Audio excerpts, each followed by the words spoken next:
कुटुंब था। हाँ, पढ़ेंगे। जो कुछ तूने पति की मृत्यु के बाद हाँ अपनी सास से किया है, हाँ और तूने किस प्रकार हम्म अपने माता पिता हम्म और जन्मभूमि को छोड़कर ऐसे लोगों में आई है हाँ, जिनको तू पहले ना ना जानती थी। यह सब मुझे हाँ विस्तार के साथ हाँ, बताया गया है। बताया गया है। हालेलुया। देखो, बताया गया है। उसे कौन बताया? बोझ को किसने बताया? नओमी ने बताया। कौन बताया? नओमी ने बताया। जब आप पढ़ेंगे वहां पर, वो नओमी ने उससे कहा, ये अपने घर को, अपने फैमिली को, अपने परिवार को छोड़कर ये मेरे पास आई है। और बाइबल कहती है कि जो कुछ तूने पति के मृत्यु के बाद अपनी सास से किया है, और तू किस प्रकार अपने माता पिता, जन्मभूमि छोड़कर ऐसे लोगों में आई है जो पहले तू जानती नहीं थी, यह सब मुझे विस्तार से बताया गया है।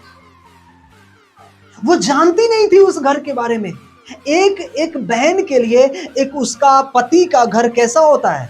अनजान होता है। अनजान होता है ना, उसे लोग जानते नहीं है, उसे पहचानते नहीं है। लेकिन बाइबल कहती है कि उसके लिए वो अनजान था, लेकिन वही अनजान जगह में वो जाकर ऐसा मिसाल कायम की, ऐसा काम की कि आज लोग रूत का मिसाल देते हैं कि रूत भी अपने जीवन में अपने मिसाल, अपने सास के साथ कैसा व्यवहार किया था। हालेलुया। हमारा व्यवहार कैसा होना चाहिए? कैसा स्त्रियों का व्यवहार होना चाहिए? रूत के समान, प्रेम से भरा हुआ, निष्ठा से भरा हुआ, आदर से भरा हुआ, विश्वास योग्य से भरा हुआ। Hallelujah, hallelujah, hallelujah. बाइबल कहती, यहोवा तेरे कार्य का फल दे, और इज़राइल का परमेश्वर यहोवा जिसको पंखे तले तू शरण लेने आई है, तुझे पूरा बदला दे। हालेलुया। बाइबल कहती है कि परमेश्वर तुझे क्या करेगा? उसका पूरा बदला तुझे देगा। आमीन। और तू उसका प्रतिफल पाएगी अपने जीवन में, यीशु मसीह के नाम में। एक स्त्री अपने घर को अच्छे से संभाल सकती है, अच्छे से अपने घरों में वो अच्छी सुगंध फैला सकती है। वो प्रेम के द्वारा, वो आदर के द्वारा, वो समझ के द्वारा। रूत के अंदर क्या क्या था? रूत के अंदर बुद्धि थी, रूत के अंदर समझ था, रूत के अंदर आदर था, रूत के अंदर प्रेम था, एक सास के प्रति में। हालेलुया। रूत ने सास को सास नहीं, मां समझा। हालेलुया। आज स्त्रियों को भी ऐसे जीवन हमें जीने की आवश्यकता है। जब आप दबोरा के बारे में पढ़ते हैं, निकालिए दबोरा। उस समय हाँ,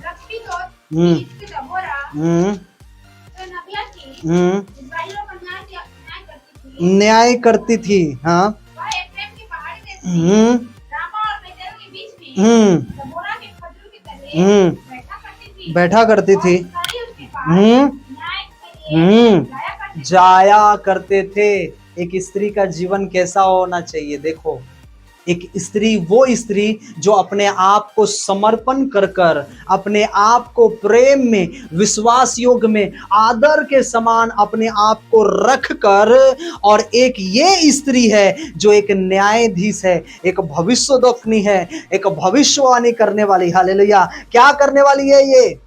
हाँ, एक भविष्यवाणी करने वाली, न्याय करने वाली ये स्त्री है। कैसा? बिना बुद्धि का न्याय होगा? बिना बुद्धि समझ का न्याय होगा? नहीं होगा। ये दबोरा का जीवन कहता है, उस समय लपिदोत की स्त्री दबोरा जो नबिया थी, नबिया मतलब नबी थी। हालेलुया। भविष्यवाणी, इजराइलियों का न्याय करती थी। वह एफ्रोम के पहाड़ी देश में रामा और बेतेल के बीच में दबोरा के खजूर के तले बैठा करती थी, और इजराइल उसके पास न्याय के लिए जाया करते। इजराइल क्या करने के लिए जाते थे उसके पास? न्याय के लिए जाया करते थे कि मुझे बताओ, मुझे क्या करना चाहिए, मेरे जीवन में जो ये घटनाएं हुई है, मुझे कैसे जीवन जीने की आवश्यकता है। हालेलुया। एक स्त्री का जो जीवन है, कितना निष्ठावान, विश्वास योग्य ये जीवन है यीशु मसीह के नाम में। एक वो रूत जो अपने आप को समर्पण कर दी, वो नए घर में आकर हमें, और आज मैं बहनों से कहना चाहता हूं, अपने आप को समर्पण कर देना उस घर के लिए जो घर आपको दिया गया है यीशु मसीह के नाम। हालेलुया। हालेलुया। वो माँ बाप जिसको आप शोर कराए हैं, वो माँ बाप जो आपको दोबारा मिला है, वो भी आपका क्या है? माँ और बाप ही है। हो सकता है आपके विचार उससे अलग होंगे, हो सकता है आपका समझ उनकी समझ से अलग होगी, लेकिन आपके हृदय में हमेशा उनके लिए क्या करना? प्रेम रखना, आदर रखना, सम्मान करना, उसका आदर करना, उनके लिए प्रार्थनाएं करनी। अगर वो आपके विरोध में है, उनके लिए प्रार्थना करना। अगर वो आपके विरोध में योजनाएं बना रही है, कोई बात नहीं, प्रार्थना जब आप करोगे, आपका चरित्र जब पवित्र रहेगा, मैं आज आपसे कहना चाहता हूं, जब आपका चरित्र पवित्र रहेगा, परमेश्वर आपकी पवित्रताई को देखकर आपके परिस्थितियों को भी बदलने की ताकत रखता है। वो हमारा परमेश्वर है। हालेलुया। आपकी प्रार्थनाओं को वो उत्तर देगा जब आप निष्ठावान, विश्वास योग्य, आप परमेश्वर के प्रति में एक उदाहरण ठहरोगे विश्वास योग्य के जैसा, तो परमेश्वर आपकी पवित्रताई को देखकर आपके जीवन को भी बदलेगा और आपकी बढ़ोतरी कम नहीं, वो बढ़ती जाएंगी यीशु मसीह नासरी के नाम में। Hallelujah, praise the Lord. वो बढ़ती जाएगी। रूत के बारे में, लेकिन एक औरपा थी, उसने क्या किया? वो अपने आप को क्या कर दी? उस चीजों से अलग हो गई।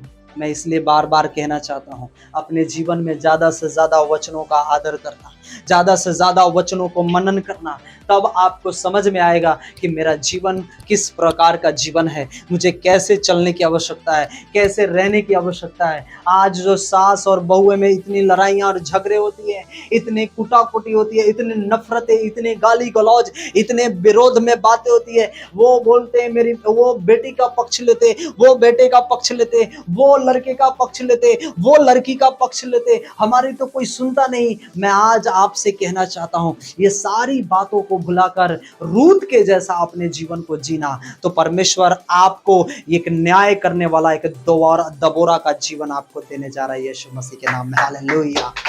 न्याय करने वाला बनोगे यीशु मसीह के नाम में, दबोरा के जैसे न्यायाधीश बनोगे यीशु मसीह के नाम में। हालेलुया। अगले वीक में हम और इसको अच्छे तरीके से हम मेंटेन करेंगे, और अच्छे तरीके से हम कई स्त्रियों के बारे में हम थोड़ा सा मनन और अच्छा करेंगे, कि आपको एक अच्छा विश्वास योग आपको प्रकट हो कि हमें स्त्री का जीवन कैसा होना चाहिए। हालेलुया। आइए हम अपनी आंखों को बंद करें Yeshu Masih. Thank you father, thank you Jesus.